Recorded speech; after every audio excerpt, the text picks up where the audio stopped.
One person, probably you, carrying the entire company while there's three other people in a break room right now trying to decide if it's emotionally inclusive enough. Cars can park themselves, drive themselves, monitor traffic, but you let one little flat tire happen, watch what happens to a man. He will emotionally collapse. I appreciate you subscribing, spending time with us here today at Bud Ford Comedy. I once worked for a radio station where a child climbed the tower, the broadcast tower out front. And that wasn't even the weird part of the day. I'm serious. You know your company's got too big when nobody is building anything anymore. Somehow, though, we have 6 people scheduling feelings meetings. Every small business in America eventually hits that terrifying moment when somebody has to be HR. It's a tough day. It's a rough day. I work in a small business. It's awful. We have to hand that job that we all look at as pretty much worthless to someone else. It's terrible. Nobody grows up going, you know what? I hope when I get 40 that I can be in an office and investigate printer-related emotional incidents. That's what I hope. If that's not my career path, well, I'd rather not work. It's not a career, it's punishment. Everyone knows that. Every time I think about HR, this is the feeling I get. Because that's all they ever are. Their face is the same, right? They go to HR school to go. It's not that I don't like the people. It's just interesting that they were drawn towards that job. Now, if they're in a small business, like I said, they probably got handed it. But in major corporations, they are going to college for that job.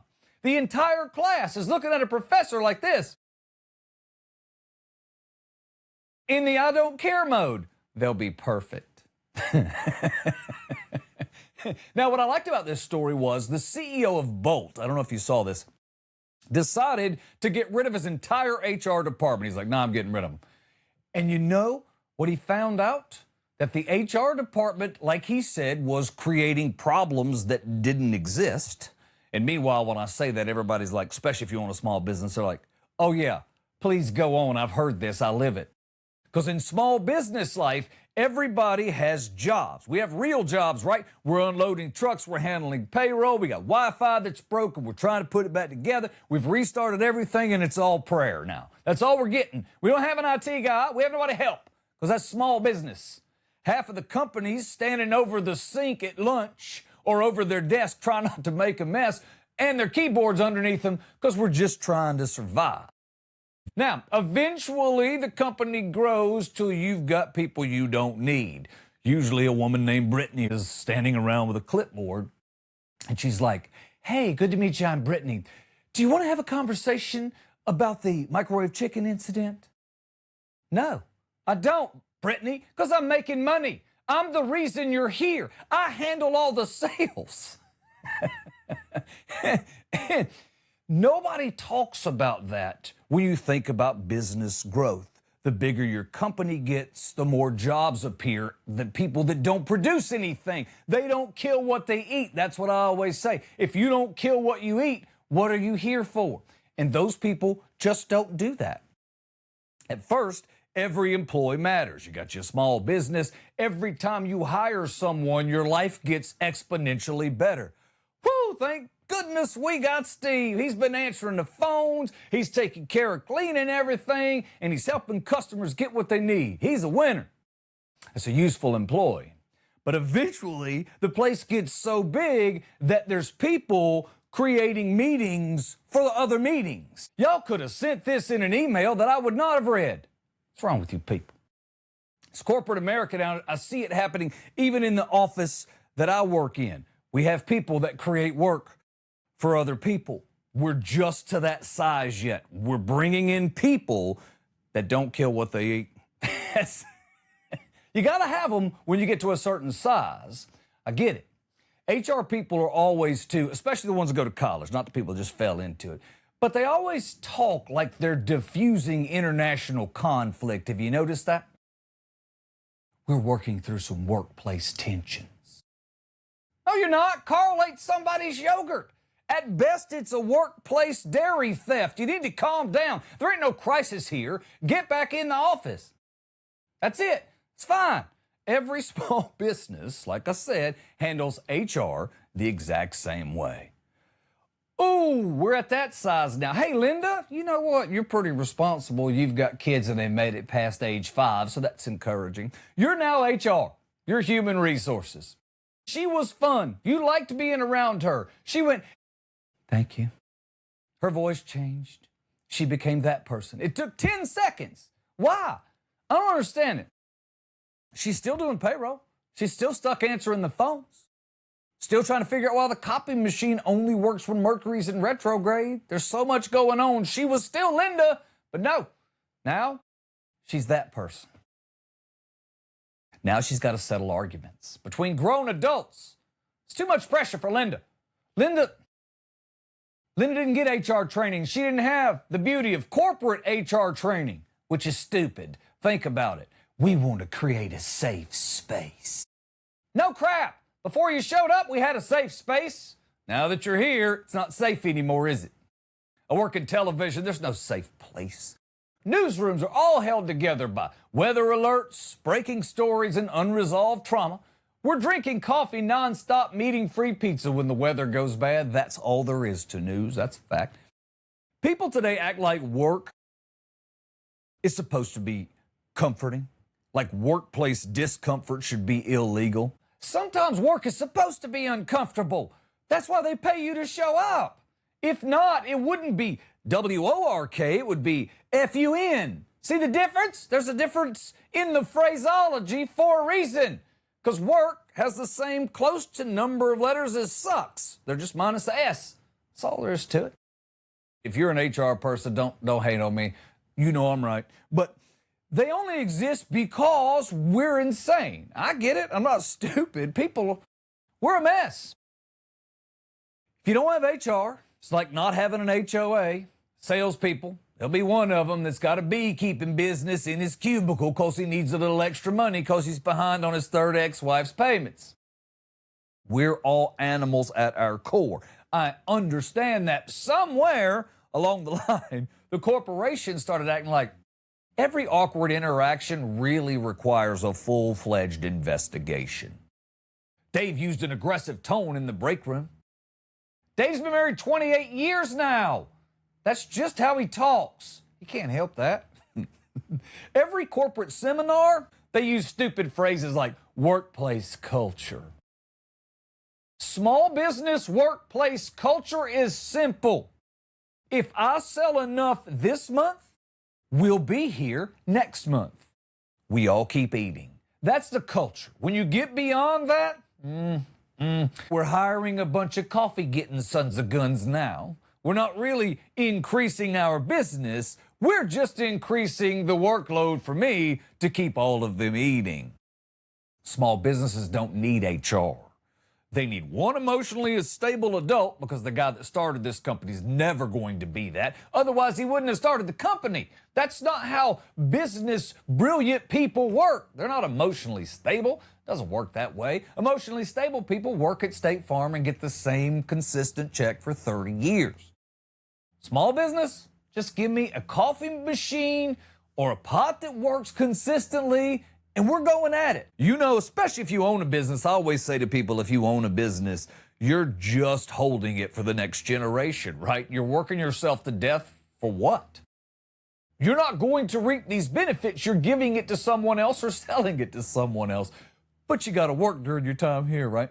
You start your small business, it's just you and maybe somebody else or 2 other people. Then we got to start adding managers. We're getting top heavy, right? Assistant managers, we have regional managers, we have culture managers, we have engagement directors.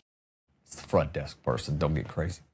At some point, we have 14 supervisors and 1 exhausted employee that's actually doing the work. The one person is carrying the entire company on their back while 3 other people are scheduling mindfulness webinars around him. I'm not anti-HR, don't get crazy. Anti-fake problems. That's the difference. because regular people can tell when a company is wrapped up in stuff that don't matter. I'm working through my strategic communications course, and they talk about, because this is what colleges do, right? They're really hung on what things feel like. They talk about how it's important that big companies are online and boisterous about all the things they do around inclusion and the things that make the workplace wonderful. I think you have to watch those corporate phrases when they say crap like, we're restructuring. All that means somebody's getting bounced and somebody's losing access to a group chat. That's it. We're building a collaborative environment. All that means is we removed your office, and now all of a sudden we're all going to sit in the same room while we take our Zoom calls. It's a conference room now. It's not really collaboration, it's petty warfare, because now we're all sitting here. All of us were trying to avoid work, and now you stuck yourself right in the middle, and we got to all act like we're all doing stuff. It's no fun. I think the funniest part about this whole story is the CEO said, listen, the problems disappeared once HR disappeared. Fact. It's a little bit of a dad solution, though, isn't it? You know, when I pulled the batteries out of the fire alarm, it stopped making that noise. He's not wrong, but when you get to a certain size, it's inevitable. You know, a flat tire is actually the universe saying, pull over, you're about to get embarrassed in front of your family. Flat tires humiliate men. Women are different, though. They handle flat tires much more calmly. We act like the wagon wheel just collapsed during our westward expansion. Man with a flat tire immediately becomes disappointed, standing there like, well, this has ruined Thanksgiving. Chinese car companies have come up with a way to solve this problem. This SUV will actually lift itself. No more messing with the jack, just boop, gets up so you can replace that tire, because it's your skill set. We've reached the point in society where your vehicle is emotionally stronger than you are.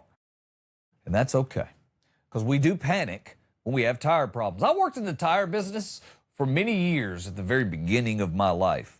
I've seen some things. I've also had flat tires before. We don't handle it well. All of a sudden, I'm like, no, we're going to be living here now. I can't get this thing done. It's a rental car. How am I going to know where the jack is? We never admit, too, that we forgot how to change a tire, because we all learned at some point, right? We've seen it done once or twice or whatever. But now, we're going to pretend. 2/3 of us can't even inflate a bicycle tire, much less change one on the side of the interstate. But whatever.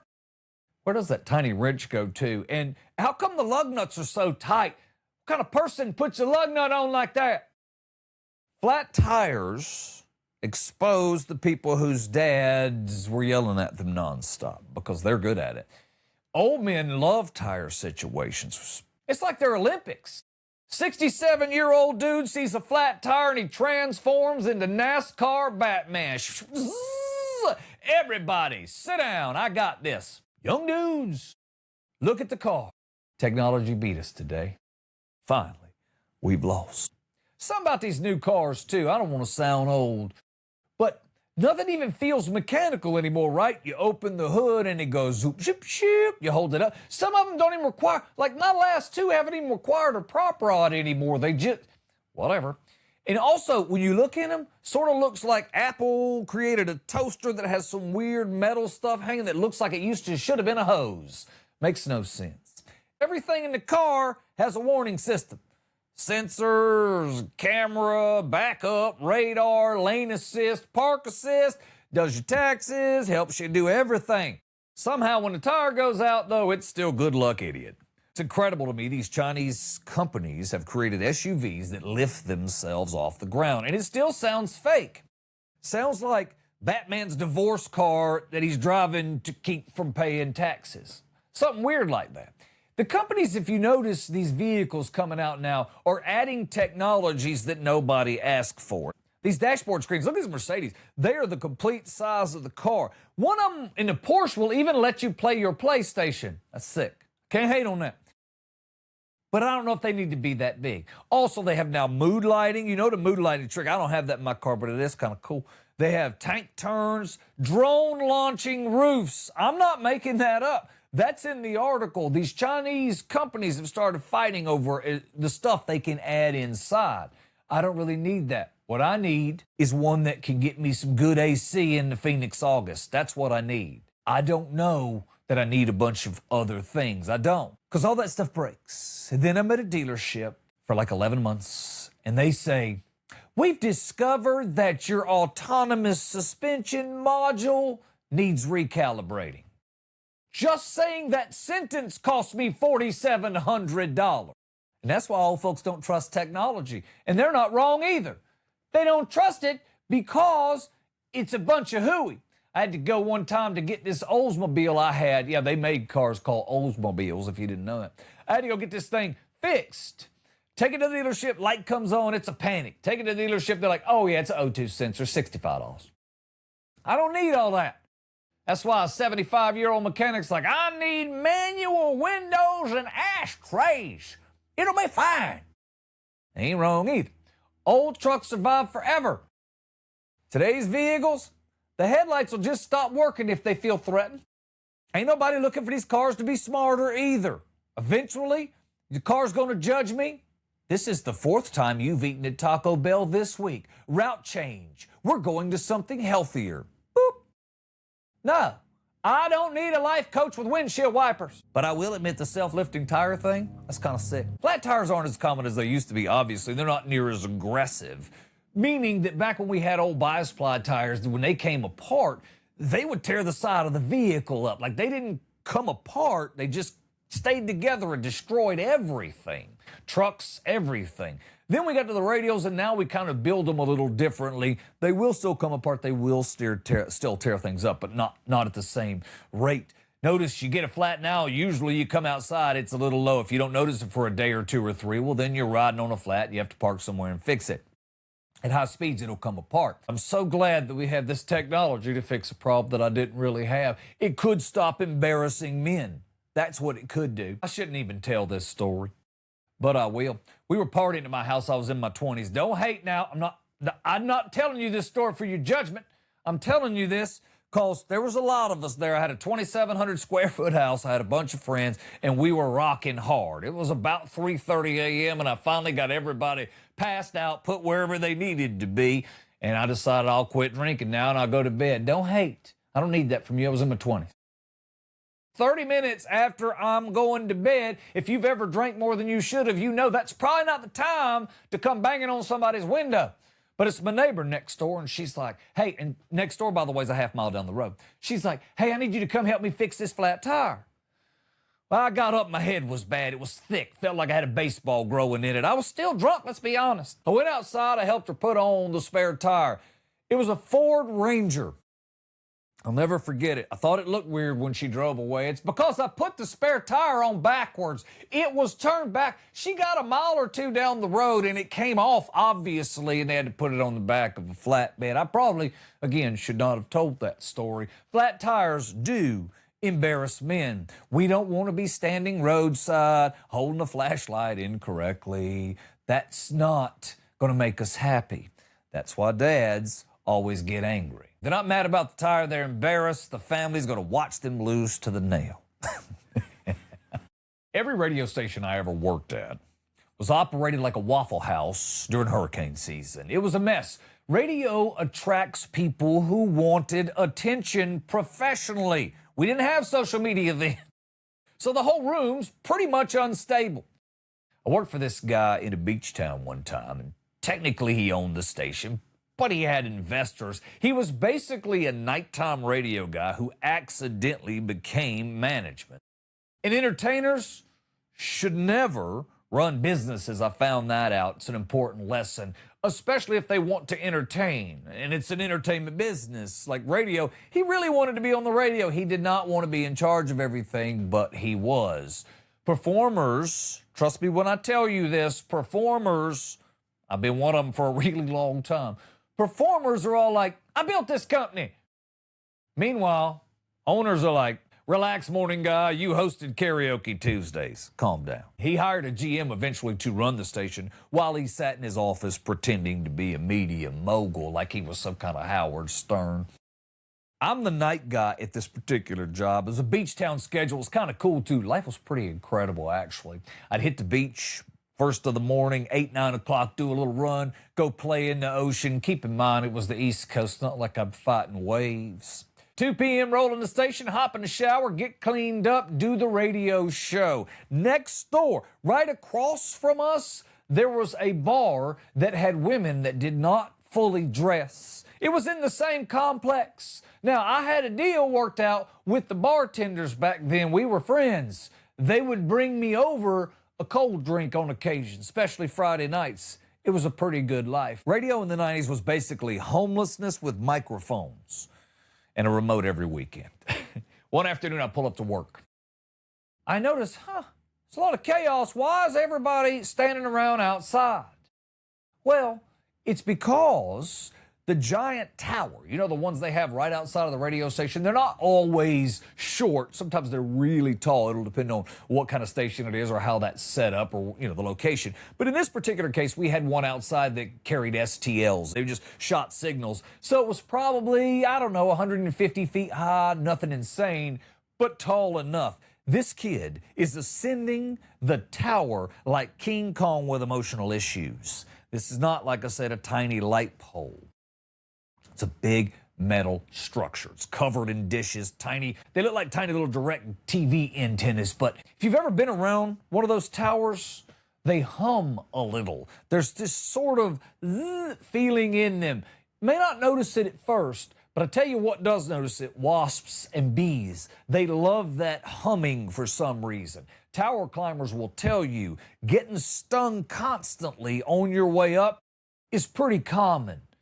That's why that job wasn't for me. It pays a heck of a lot, but you can't afford to mistake it. So this kid is now 40 feet or so, maybe 50 feet up in the air. He's way up. And we're all like, bro, you need to come down. Dad's standing there in the parking lot yelling, get down now, which is not inspiring the child to get down. We are all embarrassed. Kids don't work that way, bro. You can't yell at them, get down. They're just going to go up. But that's okay. Children treat parenting like contract negotiations, as we know. Don't do that. That seems like an interesting challenge. I should definitely do that. They drop the kid off every day after school on the bus. That can't be smart, bro. You cannot drop a middle school kid unattended off in a radio station. That's not a good idea. Radio people should not supervise adults, much less children. Eventually, like I said, wasps, bees, they did the work. My boy was getting stung and he came down fast. He comes sliding down fast as he can get down. Dad is furious, picks this kid up and drags him into his office, locks the door. Old school parenting back in the day. You know, former 7 to midnight guy parenting. No therapy, no processing feelings. Just sit in here and think about what you did wrong. Locks the door from the outside and leaves. But this child was not about surrendering. He was not about giving up. Because a couple of hours later, walked back in the office and realized that the boy had retaliated in a big way right on this man's desk. That is not rebellion, my friends. Not anymore. That is prison behavior. That's cartel communication. The boy looked around at the office and thought, you know what? We escalating this today. And I almost respected it. Not morally, strategically. I don't necessarily appreciate what he did either, but there's no response to that situation as a dad. What is he going to do? Ground him more? The kid already crossed the Geneva Convention. The lines have been drawn. You have lost leverage. And let me just go ahead and tell you, worst place for you to have family drama? Inside the friendly confines of a radio station. Nothing, and I mean nothing, stays private inside a radio station. Sales knew, engineering knew. There were 4 other stations we were involved in on another part of the state. They knew. Then I did the night show that night, and oddly enough, most of South Carolina knew. Even had a traffic reporter like, accident on Highway 98, and Ron's kid has gone completely feral. We'll get you more information in a minute. Brought to you by T-Mobile. That was one of the reasons that the radio station struggled, Because if your afternoon includes tower climbing, wasps, and revenge defecation, well, nobody's really focused on advertising sales, are they? It's not really media management I was involved in. It was an episode of Cops. That dude doesn't run radio stations anymore. But I'll never forget when I left there because he explained to me, son, you'll never work in this business again. Thanks for being a part of Ad Bud Ford Comedy. Thanks for your subscription, and thank you for your time.